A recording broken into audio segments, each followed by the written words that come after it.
Family members and friends of the late Paul Adderley gathered at the Progressive Liberal Party headquarters on Farrington Road last evening for a memorial service held in honor of the nation builder. It was one of several events slated for this week to honor the national hero. Cyan Thompson was there. A legend in his own right, the late Paul L. Adderley will go down in Bahamian history as one of the greatest legal minds and one of the guardians of Bahamian heritage. Tribute after tribute, those who knew him saluted the Bahamian giant for his contribution. PLP Chairman Bradley Roberts called Mr. Adderley a legal scholar, having served as a member of the Bahamas Bar for almost 60 years. He was referred to as a formidable debater in the halls of Parliament, whose character and reputation as a public servant were above reproach. Among the many roles, businessman Franklin Wilson remembered Mr. Adderley as a family man.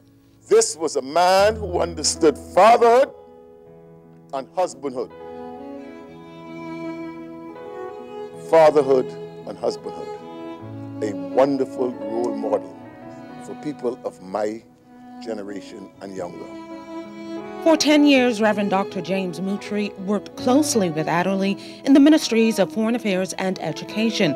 Moutry states that Adderley's passion for education was very evident. You can't graduate with a 1 point or less. What's the point walking and you have, you know what he used to say, and you have nothing in your head?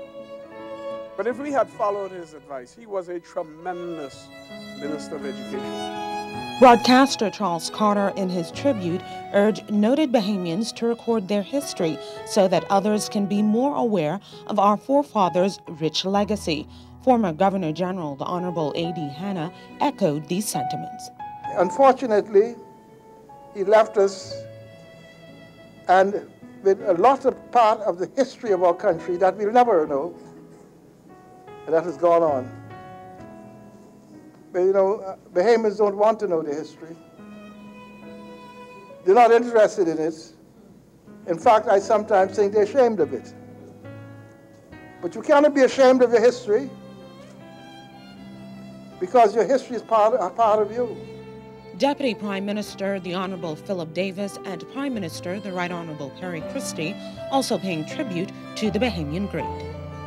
From years past, men and women who served in Parliament with Paul would recall the incisiveness of his mind in matters that ranged the gamut of concerns. One always knew that a question to him on any matter which began with the phrase, "Paul, what do you think about?" would produce a thoughtful response that sometimes was cheeky, but always containing useful material. This man never stopped building himself. He was an exemplar of a kind where no matter what your age, what your station, what your level of accomplishment, he kept on trying to improve himself. I mean, a wonderful example of that kind of effort. That carried over into his legal practice. Clearly, every one of us said he was a man of absolute legal brilliance. The state funeral for Mr. Adderley will be held this Friday at 11 a.m. at Christ Church Cathedral. The ZNS Network will be carrying live coverage of the service. I'm Cyan Thompson, ZNS Network News. We continue our Remembering Paul Adderley segment with a tribute from another of his colleagues, Mrs. Willa Mae Thompson. She hailed Mr. Adderley as a visionary and touted his many accomplishments, especially in the field of education. But above all, Thompson always remembered his words of encouragement. She said Mr. Adderley should be remembered as a Bahamian legend. I know that there is some time or the other that we are going to have our persons in the Hall of Fame. Well, he should be one of those because he was an outstanding educator, an outstanding lawyer, an outstanding administrator, an outstanding politician, one who was proud to be a politician in the true sense of the word, to serve others, and in serving, to be able to not only serve, but to seek to encourage others to serve and serve well. Well, at the death of several national figures recently, debates have arisen over who should have which degree of nationally recognized funeral service. LaDawn Davis spoke to Cabinet official Anita Benaby to get some clarification. When the news of the sudden passing of the Free National Movement's former national chairman and Minister of Youth, Sports and Culture, the late Charles Maynard, in North Abaco on August 14th spread like wildfire, dozens of calls bombarded our newsroom with a myriad of questions about why the late minister received an official funeral for his long list of contributions to national development.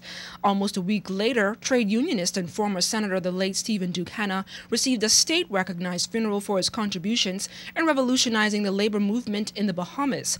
On the heels of the passing of another political giant and historian, the Honorable Paul Adderley, who has served in the Progressive Liberal Party as Minister of Education, Minister of Foreign Affairs, National Security, Finance, Attorney General, Acting Deputy Governor General, is expected to receive a state funeral on Friday. The deaths of these prominent Bahamians has sparked much debate and confusion about the levels of funerals they are entitled to. The Cabinet Office says a state funeral is given to former Governors General, a sitting Governor General, and Cabinet Ministers who die in office. Their bodies lie in state, they receive the pomp and pageantry, and the government pays for it.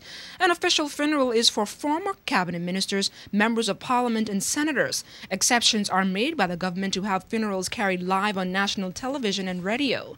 Now, a state recognized, the lowest level provides for former members of Parliament, senators, permanent secretaries, and other high-ranking officials and civilians. The government has the official right to tweak arrangements where they see fit and appropriate.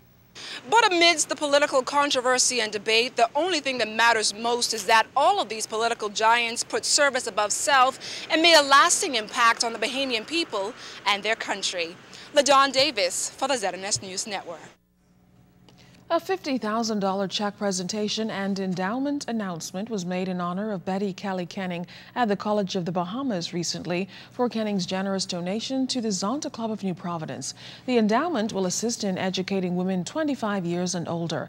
Kenning supported many programs of the Zonta Club, and according to Club President Ella Mae Davis, the endowment in honor of Kenning was most fitting. In 1999, at a gala ball, the club honored her as one of its living legends. During the event, Ms. Kenny was recognized for her accomplishments in the category of civic works and was lauded for her influential impact and for bettering the lives of so many using her time, talent, skills, and professional resources in her own quiet, unassuming way. It's these selfish and quiet acts of generosity that our Zonta Club heard about and decided to honor her as a Zonta Club of New Providence Living Legends. Now, Kenning's niece, Catherine Elsa, was on hand for the check presentation. She said her aunt would have been in support of such a program as it seeks to advance Bahamian women. The Zonta Club of New Providence has helped women throughout the Bahamas in many ways. And for this reason, it comes to no surprise to me that Aunt Betty contributed to the Zonta Club in both life and in death.